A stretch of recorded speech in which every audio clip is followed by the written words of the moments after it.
everyone, Tony Robbins here for Facebook Live. Listen, I'm very excited this morning to be able to visit with you and have the privilege to introduce you to a man who is a personal hero for me personally, and I think for so many individuals. He's an incredibly humble man who comes from humble roots, and yet over 4 decades he's built his life and his businesses to heights that most people could never even imagine. I'm talking about a man who is considered by many to be one of the greatest investors in history, certainly the most successful hedge fund manager in history. He's returned more money to investors than anyone in the history of investing in that category. $57 billion since 1975, to give you an idea. So not only is he one of the greatest investors, people call him the Da Vinci of investing, he's been called the Steve Jobs of investing, but the reason that Ray is so unique is he's also an unbelievable entrepreneur. His company, Bridgewater, that he built starting when he was 26 in a 2-bedroom apartment, has now been built into an organization that manages $160 billion. Fortune says that it's one of the 5 most important corporations, private companies in the United States. It shapes a great deal of how our world works. And the man who created it and built it, both the entrepreneur who built Bridgewater and the man who is one of the greatest investors of all time, is joining us because today is the launch of his new book. It's called Principles, Life and Business by Ray Dalio. The quote on the cover is from Bill Gates, of course. It says, Ray Dalio has provided me with invaluable guidance and insights that are now available to you in Principles. This book is part biography, it's part the principles of what has made his life so incredible, and it's part really what you do to grow in business. And when you read about his life, you learn investment principles as well. It is one of the greatest books I've read, and so I wanted to promote it and get you all to get a copy of it, so go get it immediately. But Ray was kind enough to fly down here. He's doing tons of media in New York. It's the opening day, and he's here to do this Facebook Live with us. So Ray, thanks for joining us. Oh man, thank you for having me. It's a privilege. It's really been wonderful to get to know you as a friend and to see the impact of what you do a little bit more on the inside, and you've been very kind and helping me get information to people on how they can change their financial lives. I interviewed 50 of the brightest financial people in the world, and when I sat down with you, you became one of my absolute favorites, I think you know, just because you built a machine. You've thought about finance so different than everyone else. But I want to start, and you've been through Principles, which is this book is all about. I'd like to start with the beginning, the early days. Because when someone sees someone as successful as you are in business and in investing, they look at you like you're from another planet. But you really come from very humble roots. Will you tell us a little bit about your childhood in Long Island, your parents, and what got you hooked on investing in the first place? My dad was a jazz musician. Yes. My mom was a stay-at-home mom. I got hooked on investing because I was a caddy. Yeah. I had odd jobs when I was growing up. You know, I had a paper route, cut lawns, and did all that. And then I got into caddying when I was 12, and the markets were hot at the time. Yeah. And I thought that, I want to take my caddying money and play the markets. At 12 years old. Well, I mean, of course, it wasn't that big a deal. Like, everybody's talking about the market. The market was hot. Yeah. And so the first stock I bought was the only company I ever heard of that was selling for less than $5 a share. And it was, the only reason I bought it is I figured I could buy more shares, so if it goes up, I would make more money. Right. That was a dumb strategy. Right logic. Right, okay. And I tripled my money because Oh my God. it was not smart, it was dumb, but I got lucky because it got acquired by some company that was then took it over, and it was about to go bankrupt, and then I got hooked. Yeah. Right? And I loved the game. And of course, You tripled your money. And you were making, what, $5 a bag in those days? yeah, $6 a bag. $6 a bag. Right. And so every time I get $50, I would then go to buy another share of stock or something, Wow. so a few shares of stock. And that was what it was like. And I got hooked. Yeah. Right. Did you ever want to be anything other than somebody in the financial markets, an investor, an owner? Well, it was always my favorite game, Yes. right? I mean, I could have been a lot of other things. Yes. I mean, I could have been an architect or whatever. I don't know. But Yeah. the market's always, once you get hooked, you get hooked. Tell me, why this book now? I mean, you're giving the secrets, basically, of what built Bridgewater, a lot of the principles of how you've grown that company from one of the top 5 most successful companies in the United States, private companies. Why now? Why are you sharing this now? And why the level of depth that you're getting here? Well, first, I'm doing it to help other people be successful. I didn't originally want to even be public about these No, you're a things. very private man. That's why I'm asking. Yeah. Well, what happened in 2011, because we made a lot of money in the financial crisis, we got a lot of attention. Yeah. And we have a very unusual way of operating, and that makes us successful. Yes. And it got attention, and so that led me to put these principles that we're operating by on out. Yes. And 3 million people, 3.5 million people downloaded them, and I got a lot of thank you notes and so on. Yes. And now I'm at a stage in my life where I'm moving from the second stage of my life to the third stage of my life. Yes. I believe basically, I think of it as we're operating in 3 stages. In the first stage, you're dependent on others, Yep. and you're working. In the second stage of your life, others are dependent on you, and you're working. Then you're trying to be successful. Yes. As you move into this third stage, the greatest thing that you could do, and you know it so well, Yes. is to help others to be successful. Yes. So my joy is not to be successful anymore. Yeah. It is to help others be successful. And this is my year of transition, 2017. Wow. Is that year of transition. So I wanted to take that compendium and pass it along. These are recipes that I've learned over a period of time. Yes. Every time I encountered something, and I thought, how would I make a decision? I took the time to write down the criteria that I would use to make that decision. Yes. So they became written principles. And then I found that everything changed when I wrote them down, because other people then could look at them and we could say, what are our principles? Yes. And we could be clear on what we could be with each other. And guide all decisions from it. And all decisions. And then eventually I learned that I could take some of these decisions, all our investment decisions, and a lot of the people decisions, and put them into algorithms. Yes. And have the computers make decisions with me. So it changed everything when I wrote them down. So this is basically, think of it almost as a recipe book. Yes. Right? Yes.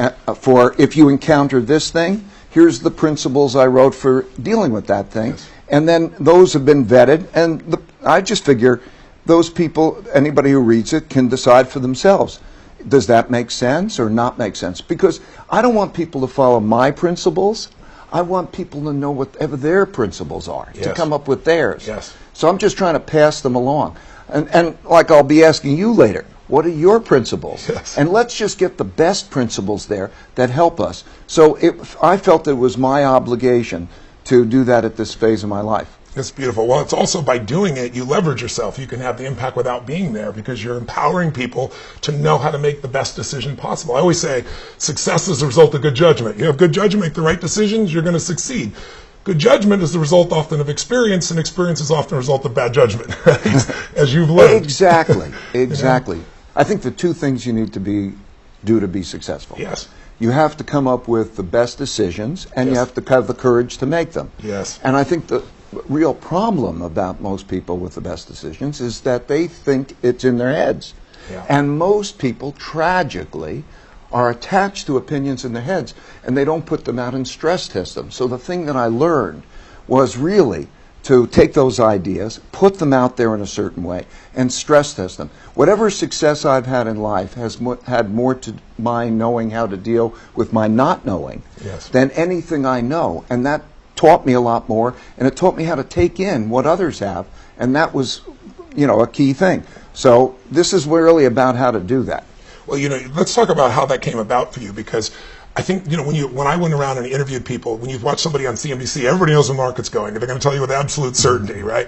And then when I interviewed the best investors on earth, you obviously being one of the top, there's this not only humility, it's not like a false humility, it's like, I don't know if I'm right, and I have to prepare. I have to have an asset allocation that if I'm wrong, I'm still going to do well. It's a different mindset. But tell me, it really came from failure that you looked at this, because you were somewhat, proud, and maybe your own description was arrogant at one point. Let's go back early on. Early days, you got into the commodities business, and I know you were trading your own accounts, and you had some experiences with pork bellies that got your attention. And then you told me when we first met about when we went off the gold standard and how wrong you were. Tell me about those 2 situations, and how did they inform or change your mindset to say, no matter how certain I am, I'm going to stress this test with people that are smart but have a different point of view than I do. Well, in the markets, in order to beat the markets, you have to have an independent point of view, and that's different from the consensus, because the consensus is built into the price, and you've got to be right, and you're going to be wrong a fair amount of. And therefore, I learned just what you said, the power of mistakes, Yes. the power of learning of mistakes. And so there's the pork belly example, of course. That was one of those that I wrote about in the book. Yeah. And then there was the gold standard, and I was clerking on the floor of the New York Stock Exchange, 1971. The U.S., the world doesn't take our money anymore. And President Nixon gets on the television, and he says that the link to gold is broken. And what that meant at the time is that money, as we thought about it, was just like checks in a checkbook. Yes. And what mattered was the money that was in the bank. The gold. And that was the gold. Yeah. And all of a sudden that stopped. And I thought that the stock market... So basically the money is attached to nothing. It's what it is today, and everybody's gotten used to it. But then all of a sudden it's worth nothing. I used to turn it in and get gold, and I turn it in and get zero. Right.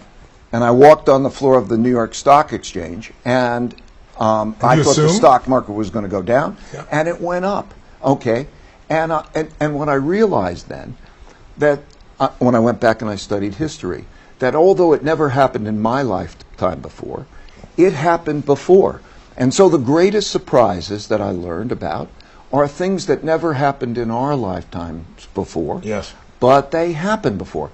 Everything has happened before. Yes. Everything is repeated. Cycle. So but the one that had the biggest effect on me was 1982. Yeah, I want to talk about that. Okay, 1982. Okay. I had calculated that American banks had lent a lot of money to a bunch of countries that would not be able to pay back. Latin American and emerging countries that couldn't pay back. And it was a sort of a crazy point of view. But Mexico defaulted. You were right about that part. Right about that part, but you're not right if you're not making money in the markets. Okay, so they default August 1982, and I thought the stock market's going to go down, and the stock market went up because the Federal Reserve eased, things changed, and whatever, and I learned. Okay, Yes. so I was. But it wasn't. You didn't just miss. You were like publicly humiliated. What happened to your company at the time? You lost all your. Tell us. I had to lose. I lost all the people who worked for me. I had to let They them. were like family to you. These were like family. Yes. Yeah. And then I you had to borrow $4,000. Is what it was? You know the story. Oh, well, well, that's tell right. us. I'm interrupting. I don't mean to. I just No, want to make sure they hear it. But right. It's in the book. So I lost all these people I cared about. I was very publicly wrong. And How many employees were left when you were done? me. So I had to make a choice. Am I going to put on a tie and go to Wall Street and have a job or not? And I had to borrow $4,000 from my dad to help pay for my family bills. Wow. And that was one of the most painful experiences that I ever had. And after you've been in business, what, 8 years, 7 years? This is right. Yeah. Wow. And And it quite a was name for yourself already. And it was one of the best experiences I ever had. Why? And it was one of the best experiences because it changed my attitude about decision making. I learned, okay? I went from thinking I'm right to asking myself, how do I know I'm right? Right? Yes. And that gave me an open-mindedness. And I've learned, by the way, when I know a lot of very successful people, and I learned that they crashed at some point. Almost everybody's crashed. Joseph Campbell in his book calls it going into the abyss. Yeah. And that crashing is really the best thing for them. Yes. Because they either have a metamorphosis or they don't. Yeah.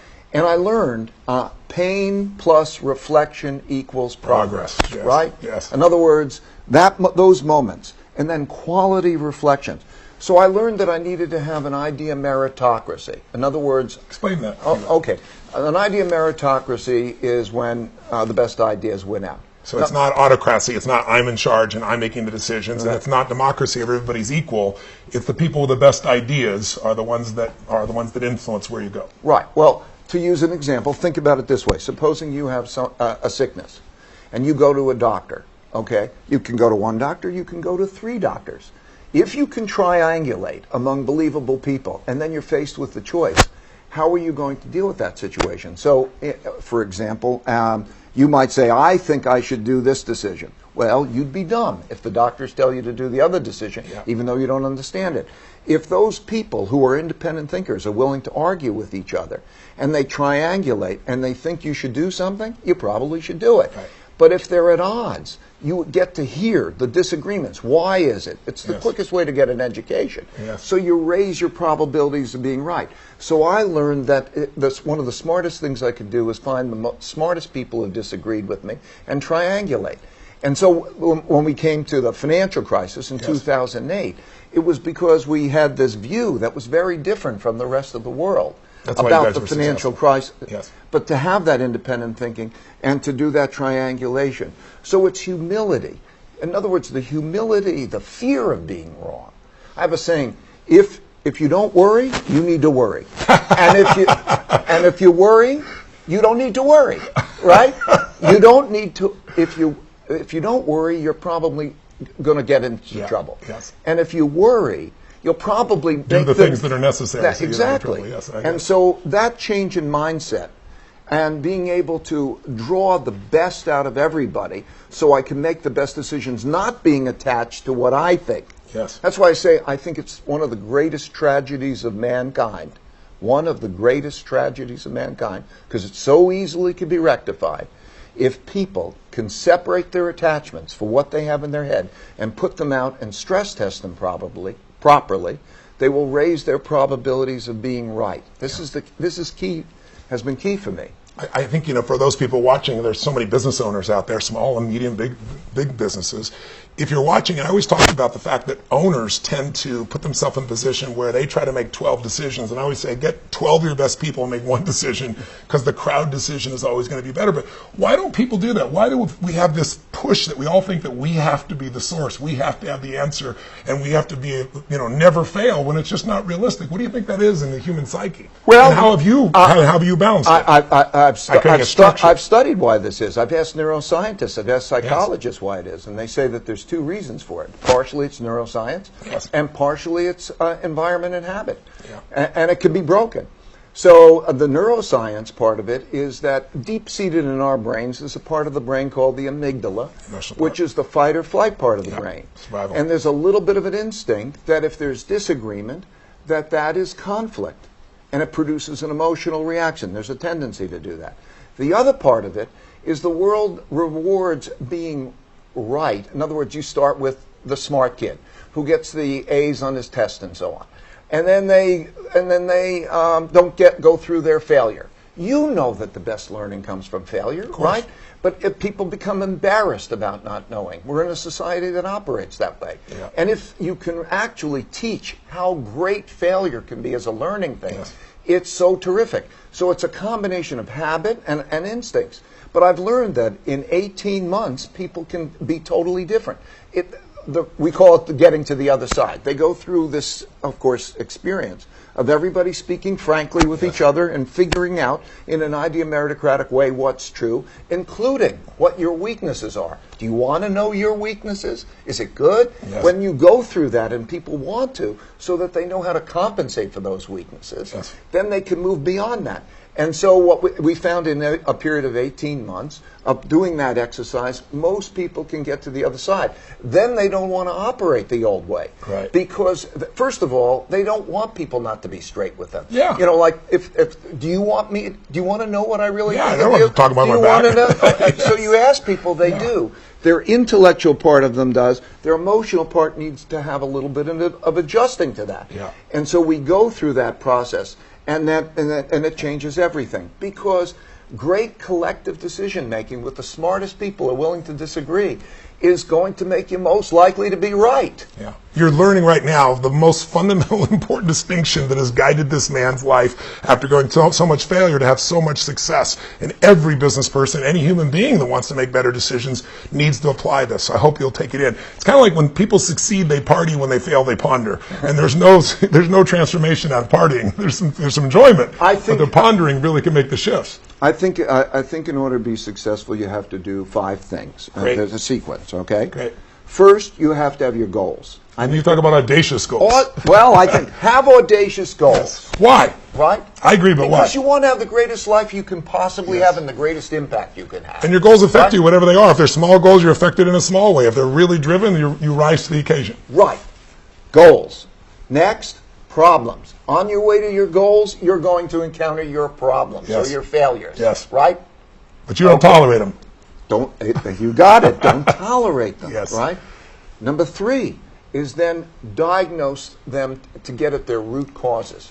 And often those root causes are things that people are doing wrong. Maybe you're doing wrong. Maybe it's a weakness of you. Yes. Notice the patterns. Get at the root causes. Yes. Once you know the root causes to your problems, then you go to find out a design. Yeah. So you've diagnosed it to its root cause. Find out the design of what you're going to do about that. So let's say you have a weakness.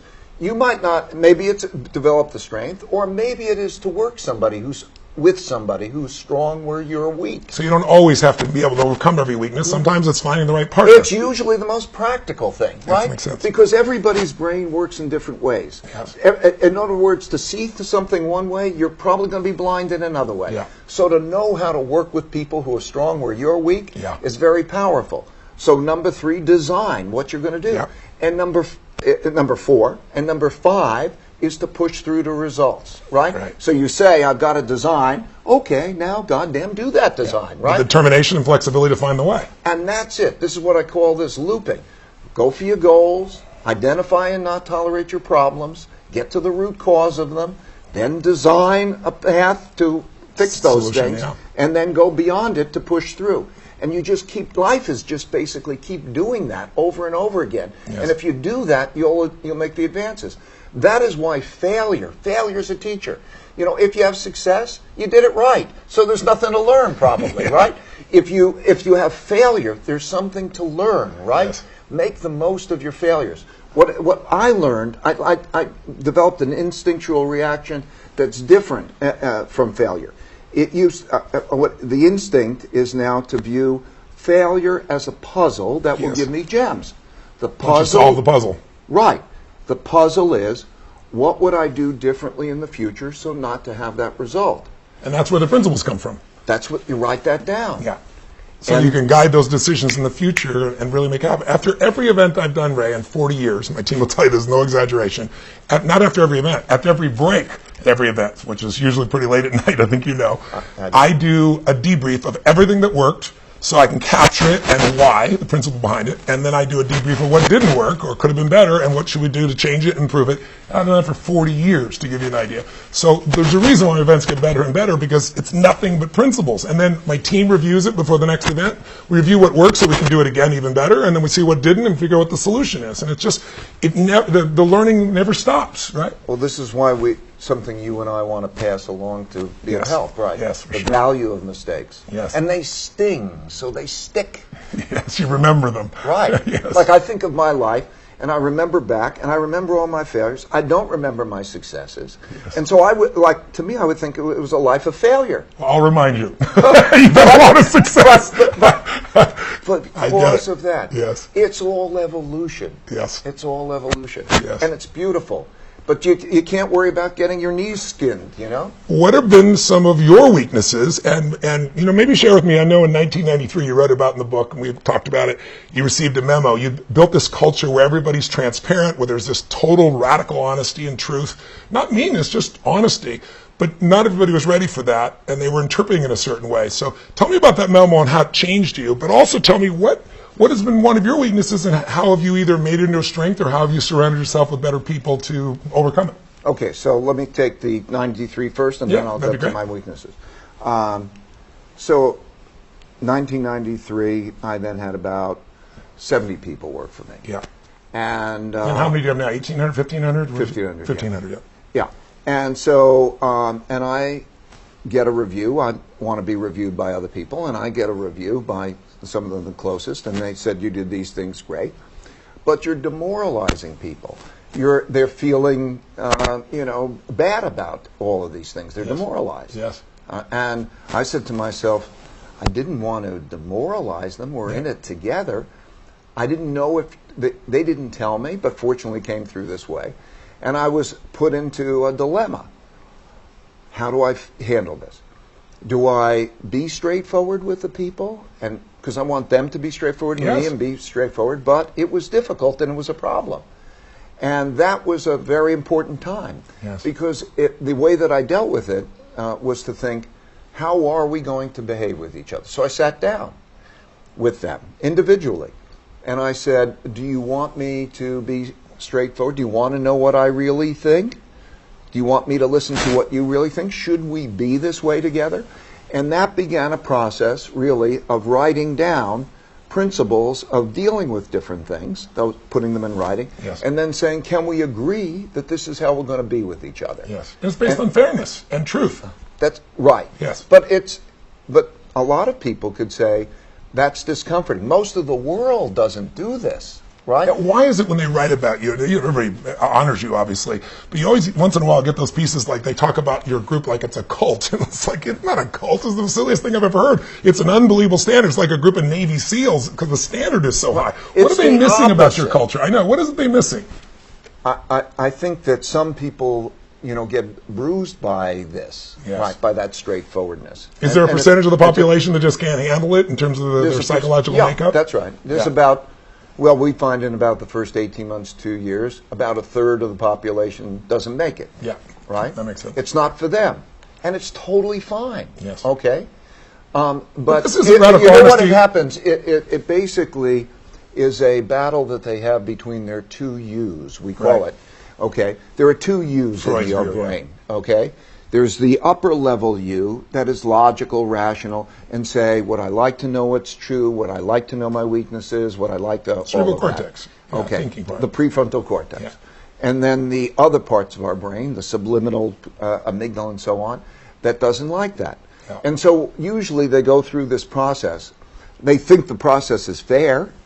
We do extraordinary things to make it fair.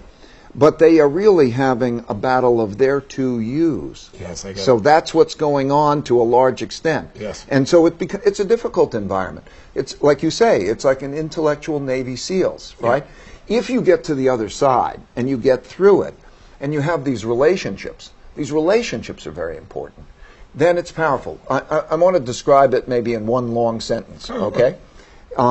It is an idea meritocracy in which the goals are to have meaningful work and meaningful relationships. Yes. And they're equally important, by the way, and they reinforce each other. So an idea meritocracy, to have meaningful work and meaningful relationships through radical truthfulness and radical transparency. Radical truthfulness means we lay on the table what we really think and we deal with it. Yeah. And radical transparency gives the ability to people to see everything. Because you can't have spin. If you can see everything, you can be part of the idea meritocracy, of course. Yes. If you hear somebody tell you what's happening and everybody's giving you the different stories, you can't be. So being radically truthful and radically transparent. And just to clarify, people, it doesn't mean your hair looks ugly today. It's not, you're looking fat. It's not that kind of thing. It's about the truth of what we're trying to get to and understanding where markets are going, how the business is functioning. It's calling it tight. Right, how we should be with each other. Yes. Whether we're strong or weak in different ways. Yes. Okay? Yes. That kind of thing. Yes. So that radical truthfulness and radical transparency is key. Essentially, Would you be where you are today without it? no, That's nowhere what I near. want everyone to hear. Nowhere near. Yeah. Right? Yeah. Because I think you've got to do three things. First, you have to put your honest thoughts on the table for everybody to look at. Yes. Everybody. Yes. And you look at them, and they're different. Then you have to know the art of thoughtful disagreement.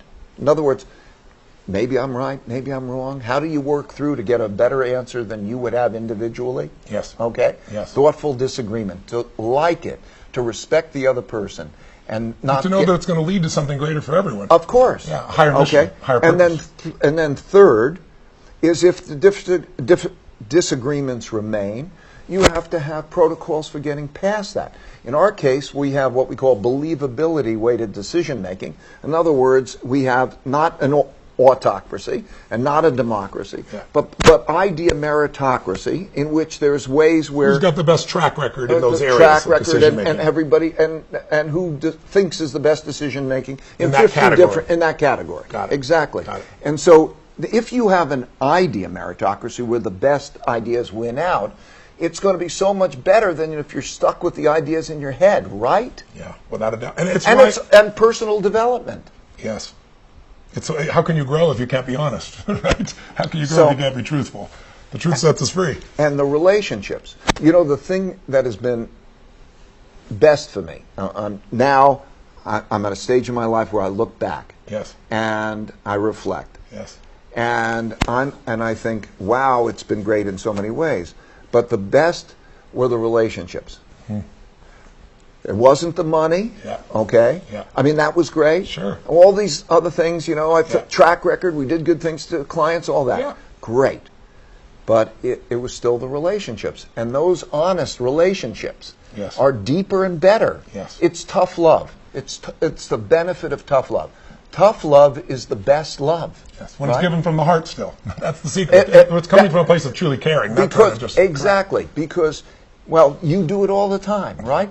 You help people it's caring, and when people know that it's caring, together with the truth, the tough truths, and you can go through it together, that's powerful. It is.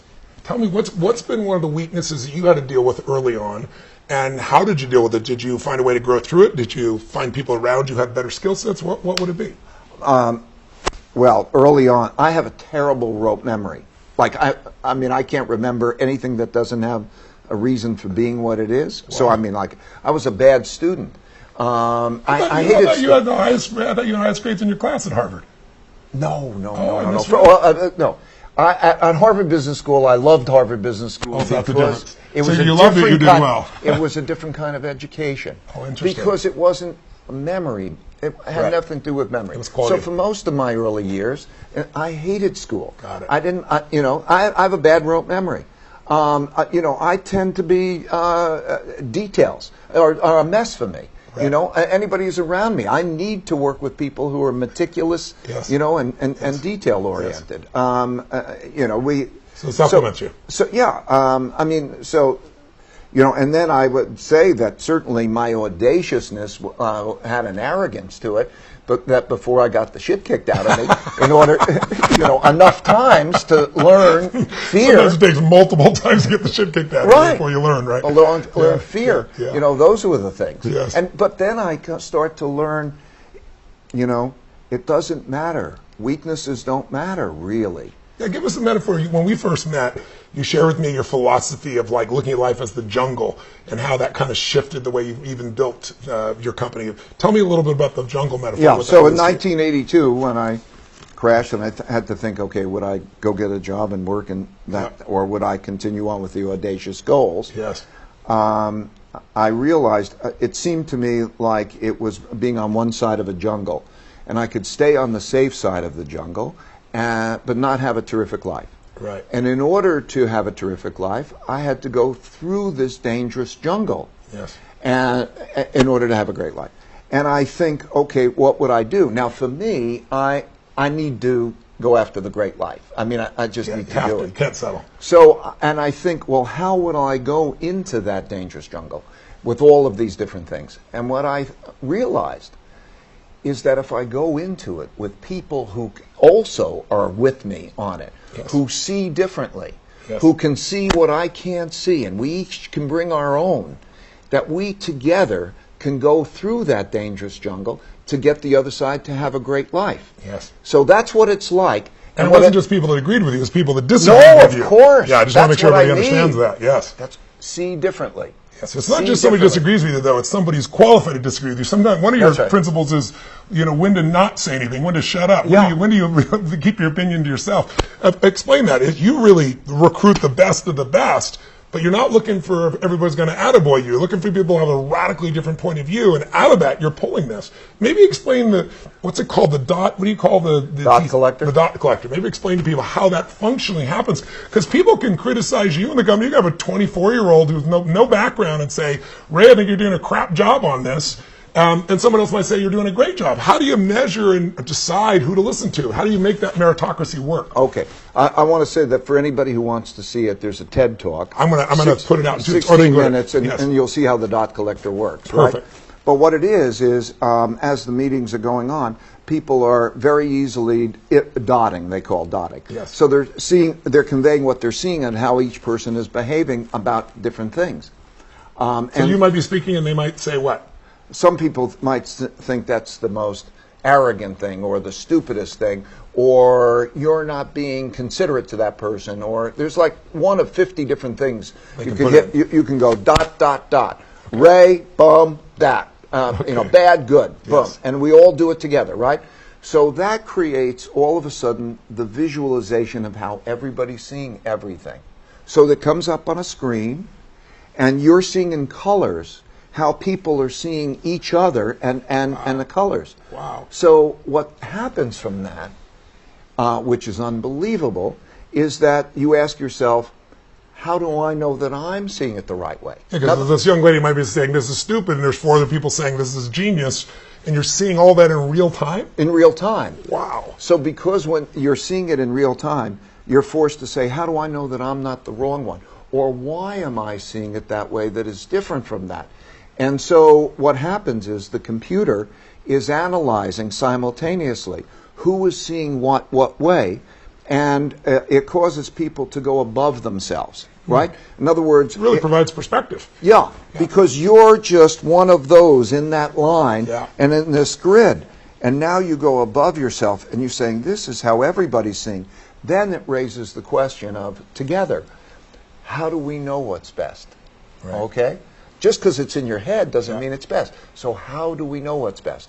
And that brings us back to we and the ability of the team to make the decision as opposed to me thinking I have the answer completely. Right. So the ability of this computer's then programmed in a way where it knows about all of those, what they're good at, what they're bad at, and so on, puts it in place and actually communicates individually with each person. So your iPad is coming back and saying, Tony, be aware of this, this, and the other thing as you're making that decision. And so it supplements the decision making and it communicates to you personally, knowing what you're like, knowing what the other people you're interacting like, and it drives us to the higher level. Then we say to ourselves, what are the criteria for determining the best decision given that? Mm-hmm. So it's a collective. The team creates the principles. Right, and then the team creates the principles, and then you write the algorithms. Okay? And that algorithm, which is just the same as a principle, but just in computer language. Just designed to trigger you at the right time. Right.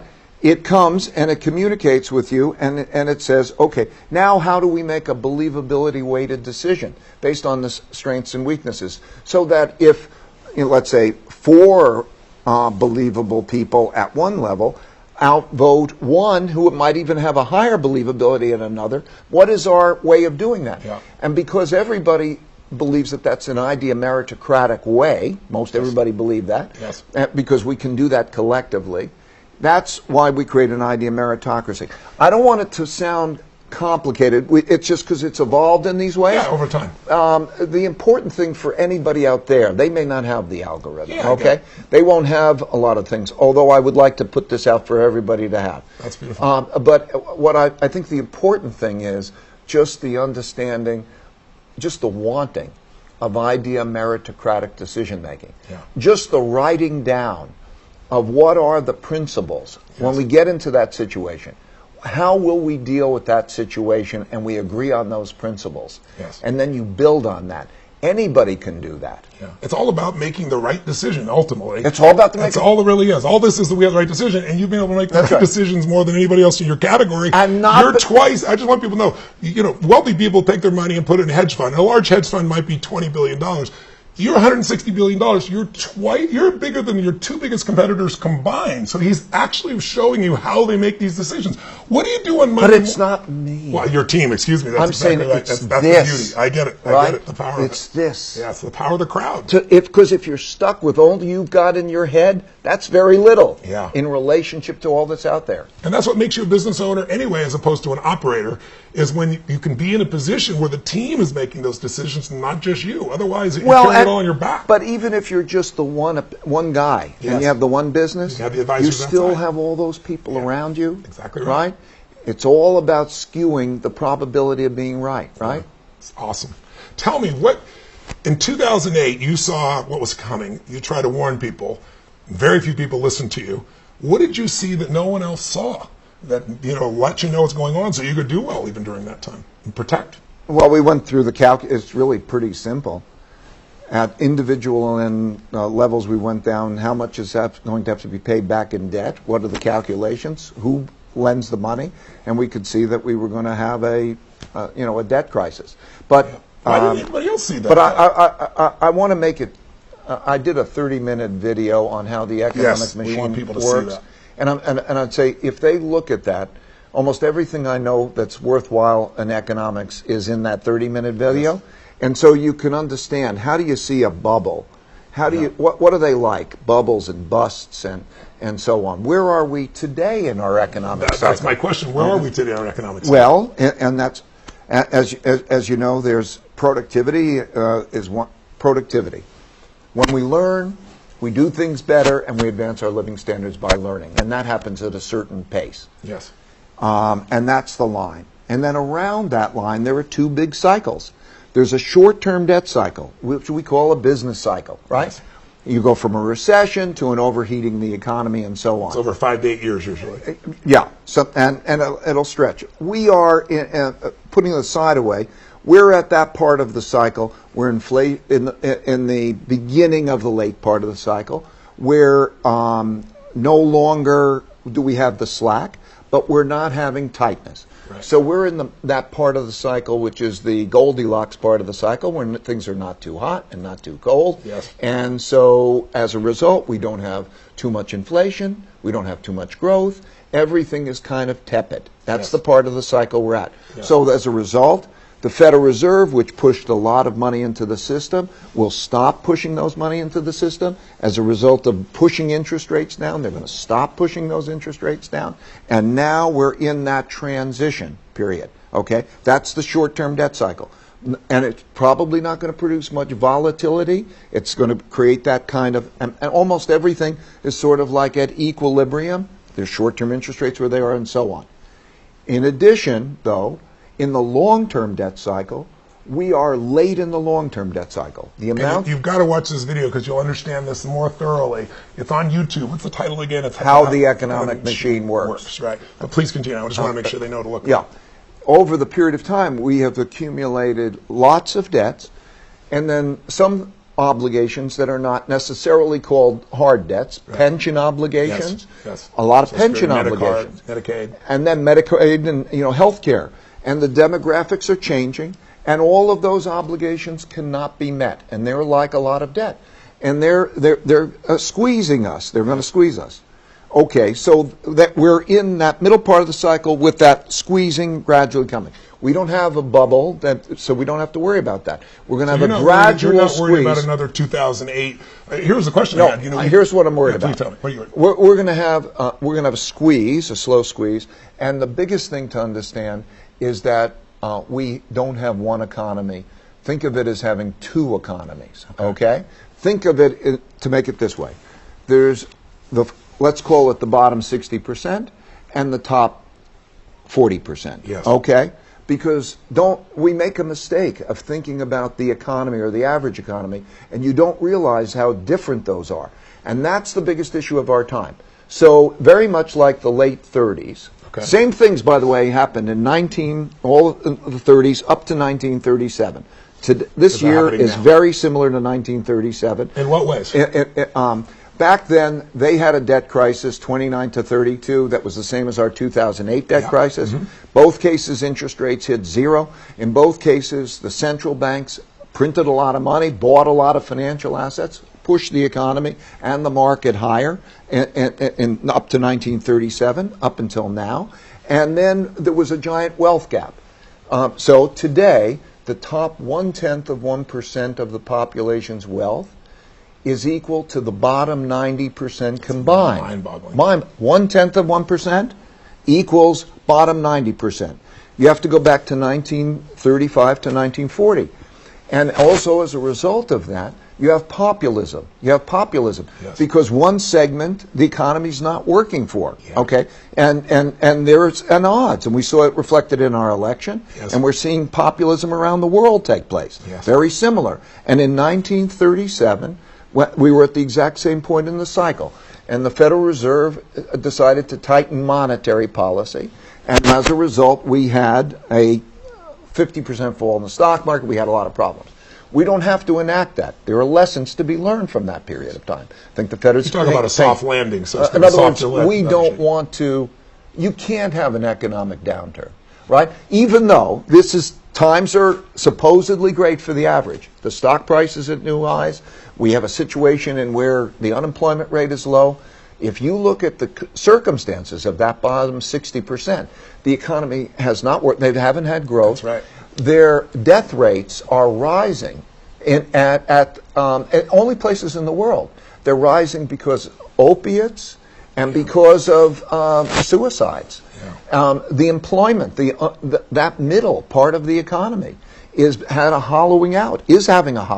So if you just said, what does that economy, let's carve it out and look at that economy, and that's the economy that we have, that is a miserable economy. Okay, that's a miserable economy. So the fact that we have these two economies, think of it as two economies operating at the same time. What are the economics of the bottom 60% versus the upper 40? Or how are you dividing it up? What's the economic barrier there? What's the number, I guess? What are you saying an income stream is that for a person? Who's in that bottom 60% or 40%, however you're chunking it? It's 50 some odd thousand or below. Yeah. Okay, got it. But if you can't have that conflict. Yeah. So if we look at averages, we're in a bind, right? Yeah. So the central bank. So these are the economic issues. I think the most important is how we deal with conflict. Okay, conflict of the haves and have-nots, conflict of the left and the right, conflict of social things. How do we do that? You invite conflict, but you teach people how to do it intelligently, respectfully, and you figure out how to resolve it. How do we do that as a society when you have people that go into Congress now, and it used to be they'd fight like crazy 20 years ago, and then they go have a beer together, and now if they speak to each other, they're radioactive. What do we do to shift this? So I think the most important thing, the President of the United States and other people, we should think, what are the principles that bind us together? As a society. Right. What are our overarching principles? Are those that bind us together greater than those that divide us? What are they? Can we have thoughtful disagreement and have protocols for getting past those disagreements for the country as a whole? This is a time we're going to be tested, okay? Yes. Because if you look at the statistics on polarity, in any measure of polarity, we're having greater polarity almost to the point where the sides want to kill each other. They don't want to find the compromise. Our system was based on a system of compromise. Yes. In other words, when they're at odds, we're going to come to compromise. Now we have a dangerous situation in terms of that. So I would say, go to principled level thinking, do the three things that I'm sort of describing, put the honest thoughts on there, know the art of thoughtful disagreement, and have protocols for getting past that disagreement and being comfortable with getting past it and then rowing in the same direction because we did that together. This is be principled. Yeah. Be principled. Sometimes people forget what it means to be I principled. don't think most people really are clear on their principles. I mean, if there's anything that I hope will come out of this conversation and reading your book is that people sit down and figure out what's most important to them, the values, and then what are the principles that are going to guide their decision making, because otherwise it's all about whatever you feel in the moment, whoever pisses you off or whatever you're fearful about, and then you're a reaction. And leaders anticipate, losers react, right? It's like the capacity to do this. So if we look around right now, one of the biggest concerns that I have is you look around and you see the changes of technology that can make our economy explode. You've got nanotechnology, you've got CRISPR, you've got tools that are coming along that are going to change the way we function. It's going to change our health, our vitality, everything. But at the same time, you're going to disrupt so many jobs. So, 200 years ago, 85% of the population was a farmer. But we had almost a century and a half to shift to where we are today. And now we have 4% farmers and we feed the world. Today, you look at Uber drivers, taxi drivers, truck drivers, there's 5 million of them, just in the United States alone. We're going to see, Florida's voting right now this year. Next year, my wife can turn her car on, potentially, if they agree to it. And next year, she'll have this self-driving car. What happens when who's going to hire a truck driver when I can buy a truck that works 24 hours a day, the truck driver can only work 8, my insurance is better, I get to depreciate it. What happens when 5 million people from just one disruption, or 4 million people that we know will be disrupted by farming from some new technologies that are coming out? That's 9 million, that's more than we saw disrupted in the world economic challenges. So what do we do? So right now, I've heard people talk about universal income opportunities, like they do in the Middle East, where keep everybody so they're not upset. They get a stipend of a couple $1,000s a month. What needs to be done in this area? Because there doesn't seem to be anyone going to these individuals that are clearly going to be disrupted and saying, here's what you're going to do. And then some people say, well, just pay them. And I say, people need meaning. They need more than money. They need a sense of purpose. Otherwise, they riot, they get angry, they do all kinds of things. What's your view of how we deal with this technological shift that's going to disrupt so much of the labor that we have in our world today? Well, I think you said it so well. I'm going to repeat very quickly some of the points that you made, and then I'm going to answer your question. Okay. Because, the invention of technology is different than in the past, because the technologies can surpass all the uniqueness of most people. And as a result, what's happening is that those who are making those algorithms to replace people, to make companies more efficient, are having that effect of creating that polarity. And something like 40% of the jobs over the next 20 years will be lost. Something like that. It's happening fast. It's happening in your industry. Even, it's not just blue collar, it's white collar. Of course. I mean, like you watch, traders are gone. They're being replaced by the quants. And it's a beautiful and terrible thing at the same time. Yes. Because that computer, that's how we make decisions. We have all of the algorithms put in there. And it's so fantastic. Better than individual decision making. So we enjoy all the benefits of that. And at the same time, it creates this wealth gap. It creates this more, as you say, opportunity gap is even more important than wealth gap, because people need to be made useful. So we're totally retooling. No one's getting and we're agreeing. In my opinion, there are many things that can be done in many things. I mean, for example, you need to teach the next generation algorithms, how to write algorithms, because it's like reading and writing. Yes. If you're going to be ignorant, you can change education so effectively. You can create, in many different cases, microfinance. I love microfinance. I do too. Because it works, and it works for people down there. There are so many things that can be done in order to deal with the question. That's not the issue. There are many things, clever people in doing it. But you actually have to have cohesiveness. It has to be a national mission to do two things simultaneously. That how do you improve the economic, education, and so on of that bottom 60%, and how do you do it in a way that it pays for itself? In other words, don't have a program that you're going to just throw a lot of money and you don't know that you're going to waste. But do it as microfinance works or other things work. And I see lots of those. That has to, I think, be a national initiative in order to do that, because it can be powerful. You can do it. Yes. But it's going to require transfers of wealth, some elements of transfers of wealth. And so when I look at it, it wouldn't take so much of a change in the wealth or the taxation from one group to another to redistribute it, because it's so skewed in that way. Yes. But we have to approach this collectively.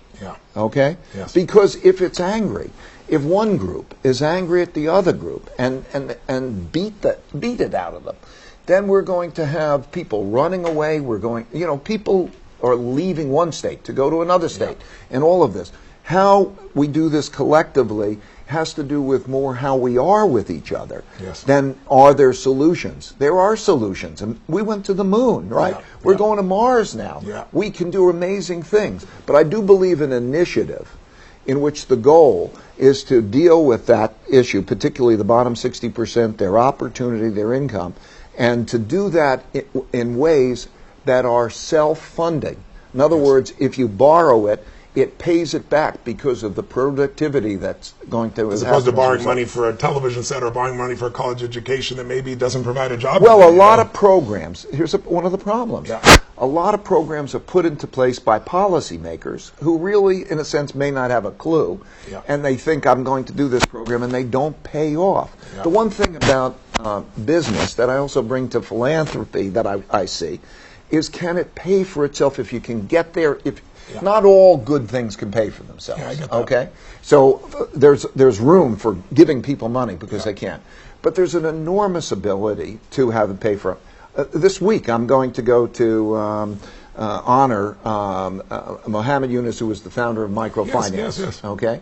And he basically is a very clever man, and he finds any of the ways where there's a business activity, a goal that he wants to achieve, that it pays for itself. So there are lots of ways Education. Yes. Education can be so much better and so much cheaper in terms of technologies and certain things. Yeah. So it's these things that if we bring to bear, we need to deal with that. But it's more fundamentally, can we all be in the same room working on the same goal, like going to the moon? And the way you do that in your organization is there's certain principles. So, for example, simple one, as I understand it, is if someone has 2 minutes, they're uninterrupted during those 2 minutes, which you can't watch on a television discussion between both sides. But also you have to repeat fundamentally what they just said so they know they're heard. And so that you actually have to listen so that there's the bridge. Because what happens today is people just stomp all over each other. They don't hear anything. They don't perceive anything. And what we seem to be forgetting is, it'd be like a couple of years ago with the battles happening over guns. We all want our children protected. This idea that you are evil because you have a different view about how to get that done than me is where the challenge really happens. Let's shift because we're going to run out of time here. What would be, you've given us so much advice, and the book is filled with, again, the book is Principles by Ray Dalio, Life and Business. Please go pick it up today. It'll change your life. It'll tell you the history of one of the most successful human beings in the world, one of the 100 most wealthy men, but most importantly, most influential men, and the man who's added so much value to tens of millions of people around the world.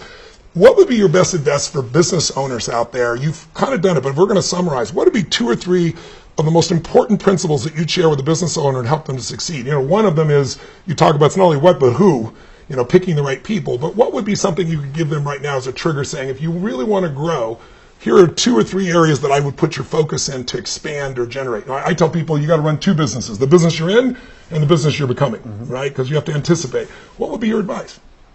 Well, again, same thing. So much we've covered. Well, have your audacious goals. Great. Okay. And prepare. Learn from your mistakes. Yes. Realize that you're not in it alone. Yes. Don't be trapped in your own head. Yes. Know how to get the best resources and know how to learn from that thoughtful disagreement. Yes. And you will get there. You will evolve. There is always a best path. You just don't know it. Yet. Right? You don't know it yet. Yeah. Yet. Yes. Okay? When you get around bright people that have different points of view, you can find it. And when you fall and you get banged up, reflect. Yes. Reflect. Calm yourself down, reflect. There's a lesson there. Right? It's the same things. Make them your puzzles. Yeah. Right? Yes. They'll give you gems. Yes. The gems are the principles of what you'll do better next time. Yes. Yeah. Where is meditation played? I want to make sure we touch that because you've been a long-term meditator with TM. Tell us about how that's played a role in the success of your career and your life. Well, I think it's been one of the most powerful things that's helped me the most because I've been doing it for, 44 years or something. Yes. And it has given me an equanimity. Before we did this, we just had a brief meditation together. Right? It gives, as you know, it gives you both an equanimity, so that you can, it seems like being a ninja. Yeah. Everything kind of slows up and they come at you and you can deal with it with that equanimity. Yeah. And it gives you a creativity because it opens the connection between your subconscious brain and your conscious brain. That's where the magic is. And that's where the magic is. Because in your subconscious brain is all those creativity. It doesn't come from working it in your conscious brain. Yeah. Where do the best ideas come from? You take a hot shower, and they pop into your head. Go to sleep wanting an answer and wake up with the answer. Right. Yeah. So subliminally, it's there, but it's trapped there. And when you open up the way through meditation, because it literally, as you know, you're not conscious and you're not unconscious. You're in your subconscious. Yeah. Because by repeating that mantra, that word, essentially that sound, what happens is it gets you away from all the noise that your brain is constantly going through. Yes. And you focus in first on the sound, and then the sound disappears, and then there's nothing. And where you are is in that subconscious state. And so as a result, that exercise, a very simple exercise, there's nothing religious about it, there's nothing, anything, it's just a good exercise. That exercise giving the equanimity and the creativity is just invaluable. Would you be the same level of success if you hadn't been meditating all these years? Oh, I don't believe I'd be close. Yeah. I think it helped. It's really provided that perspective and that balance. Yes. I recommend it. I say really, it's probably the best gift I can give anyone. They can take it around with them anywhere they go for the rest of their lives. Right. Right? And it brings you joy. It can bring you joy for nothing. Yeah. It brings you joy for nothing. And there are moments where you say, I need to go meditate. Yeah. What if you didn't have the meditation then? Yeah. It just brings you out differently. So I recommend it. Investing just for a moment. We're 8.5 years into this bull market. You've given us an idea where we think we are in it. You've told us what some of the challenges are. When there is a correction, I mean, there's a correction every year. People don't realize on average since 1900 we have a correction. I remember last year in January was the worst January in history. Everybody's freaking out. They all came to you at CNBC and said, you're in Davos and what do we do? And you talk to them about what they can do. Calm down, don't overreact. Tell me how you came up. I don't want to go through it now because of the time. It's in my book so people can read the chapters. But this whole idea of finding out how you can not know where the markets are going to go and yet still win. This idea of the all-weather that you came up with, and you adapted it for me to share. You're unbelievably generous with my readers and with anybody who picked it up. We call it, the all seasons. It's not quite the same. But it's been right 85% of the time you would have made money in the last 75 years. And when you lose, the most it's ever lost is 4% on that formula. How did you come up with it? What made you pursue that? And what would you say to people that are panicking the market's going to crash any moment and they've been sitting on the sidelines missing one of the greatest bull markets in history?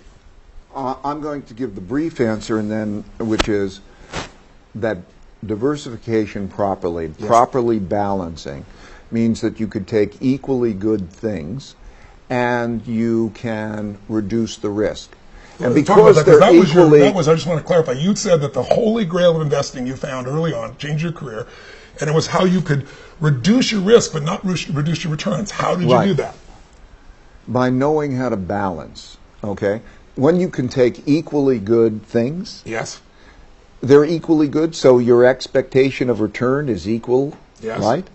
But because they're uncorrelated, because they move differently, they balance each other. So one goes down, the other one bounces up. Right. And I would love to get into it, but I'll just repeat. What you did is provide a great service. It's in your book. Yes. So anybody who reads that book has taken the time, and you've put it in a language that everybody can understand in a way that we won't have the time to go through now. Yeah. So it was great for me and great for you and great for those people that we could communicate how they could achieve that balance.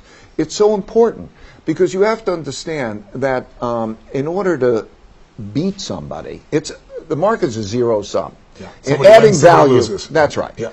And so the consensus is reflected in the price. Yeah. And so you have to be better than that. I put hundreds of millions of dollars each year in trying to play that game well, and others do, and it's a difficult game. It's more difficult to compete in the markets and be successful than to compete in the Olympics. So be humble about that. It's difficult. But to achieve that balance so that you understand how you can get that good return without losing a lot of money is something. You've communicated it well, so I would, rather than be able to cover it, recommend that they look at your book. But your money is all your personal Most of my money is in that. That's right. It's truly amazing. And people, you can go pick up a book or go to the library, whatever, and get the answer because you walked us through it. We did it in 2 chapters of the book, and it's mind-boggling. I mean, if you could go to Vegas and be right 85% of the time and make close to 10% on average, and when you're wrong, the most you ever lost is 4%, how often would you invest, right? It's a different game, right? Yeah, the risk of ruin is so diminished. Yes. It depends exactly how you construct that in terms of what your risk and return is. So it's explained there. But the risk of ruin, like any one investment, there will come a time in your lifetime that it's going to be down 50 to 75%. Yeah. And when it's down 50 or 75%, if it's down 50%, that means you have to make 100% in order to get back.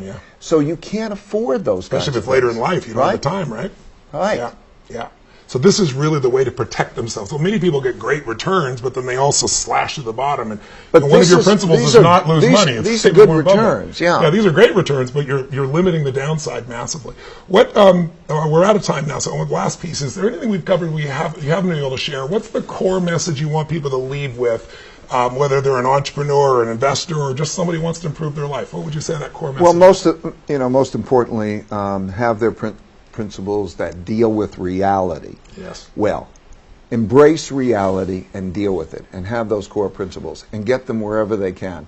As you know, what I want to do is I want to get your principles. I listen to a lot, but if everybody took the time to write down their principles Yes. and to think about each other's principles for how to deal with specific things, not this big, high-level principles. Yeah. But in other words, Pragmatic. the specific, okay, I have somebody who is cheating in my company. What do I do? Or I have the banker who is doing this thing. What do I do?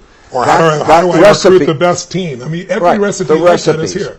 Well, I've been through those experiences, and I wrote down my recipes. Yes. They can consider my recipes. They can consider anybody else's recipes. At the end of the day, they must believe them, what is good for them, and they must have principles. Because, as you say, if you don't have principles, everything looks the same. Like you're in a blizzard. Yeah. When you start to think of something and you say, oh, it's another one of those, like you think of a certain type of species, it's that species, and here is how I deal with that species, and that way of dealing with it works, that is an effective way of operating. So I would like to encourage people to have their own principles that they understand and believe in, wherever they get them. And I spent my whole life basically pulling principles out of people. I wrote Money Master the Game, and I came to you, that's how I met you, was saying, I got to find the best people in the world. It can't be my ideas. I have my own ideas on the psychological and emotional side. But I want the best investors in the world. Let's figure out what the principles that are guiding them, and let's teach them to the average American. So that's really what we've done. You've been so generous, Ray. I consider you a dear friend now. I love you personally, and I hope people here not only get to see this unbelievable, historic figure here, but I want them to feel the man and your true passion and caring for people and the commitment that you have to leave a legacy where people can continue to grow and expand beyond the time that you're here. And this book is part of that legacy. You're going to write another one, I understand. Is that true? On economic and investment principles. Yes. And then I'll be done. Yes. Because everything that I have to say can be in here. It gives you leverage. It's in there. I don't have anything to add. Yes. I hope my grandkids will read it when they get older. I'm sure they will. And Tony, I want to say that we share the same type of values, the same type of principles, and that's why, back at you, man. Thank you. Thank you very much. Brother. Thank you so much. God bless you. you. So pick it up, Principles, Life and Work by Ray Dalio. This week also check out on YouTube the machine, how do you say, but what's the phrase? How the Economic Machine Works. And then his TED Talk as well. And I'll put those out over the next few days as well. Pass it on to everybody. Go grab this book as quick as you can. It's a great read. It'll give you history. It'll give you principles. It'll change your life. Blessings to everybody. We'll see you soon.